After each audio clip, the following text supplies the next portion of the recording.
सद्गुरू श्री ब्रह्मचैतन्य महाराज गोंदवलेकर यांचं प्रवचन 3 फेब्रुवारी. नाम घेतल्याने आपले अवगुण कळून येतील.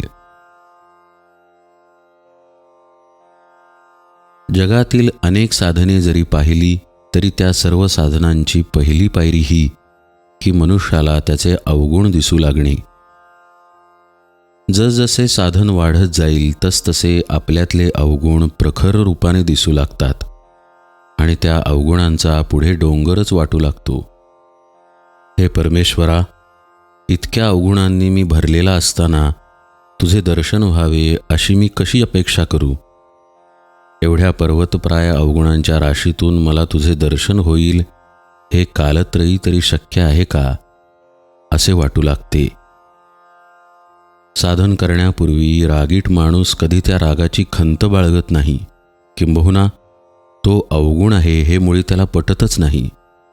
तो म्हणतो, व्यवहारात असा दरारा पाहिजेच, त्याशिवाय कसे चालेल. एक साधक मला म्हणाला की अलीकडे मला फार राग येऊ लागला आहे. वास्तविक तो राग आताच येऊ लागला आहे असे नसून पूर्वीपासूनच त्याच्याजवळ होता, परंतु साधन करू लागल्यापासून त्याला जाणीव होऊ लागली आहे, किंवा क्रोध वाईट आहे हे आता त्याला कळू लागले आहे, इतकेच.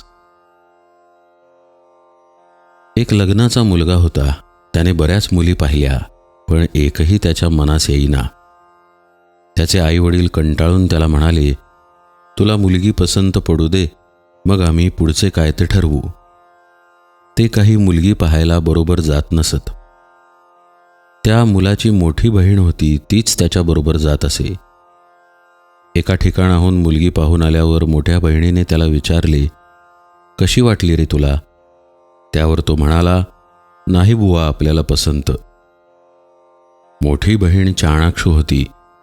तिने फक्त त्याच्या तोंडासमोर आरसा धरला आणि विचारले, या प्रतिबिंबापुढे कशी काय वाटते? तेव्हा स्वतःचे आणि मुलीचे रूप त्याच्या ध्यानी आले आणि तो म्हणाला, पुष्कळ बरी आहे. सारांश, जिथपर्यंत आपल्याला स्वतःचे खरे दर्शन होत नाही तिथपर्यंत दुसऱ्यांचे अवगुणच आपल्याला दिसतात. आपल्याला दुसऱ्याचे जे काही अवगुण दिसतात त्यांचे बीज आपल्यातच आहे हे माणसाने ठाम ओळखले पाहिजे. तेव्हा दुसऱ्याचे अवगुण पाहण्याची वृत्ती प्रथम आपण टाकून दिली पाहिजे. दुसऱ्याचे अवगुण पाहणे हा साधा नेहमीचा व्यवहार आहे, तो परमार्थ नव्हे.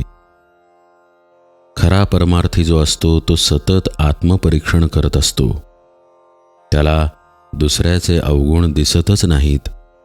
त्याला आपल्याच अवगुणांचे इतके दर्शन होते की त्या मानाने इतर सर्वजण त्याला परमेश्वर रूपच भासतात. हाच खरा परमार्थ. आत्मपरीक्षा करून स्वतःमधील अवगुणांच्या बीजाचे उच्चाटन करणे हे एक मोठे साधन आहे, आणि हे साधण्यास नामस्मरणासारखे दुसरे साधन नाही.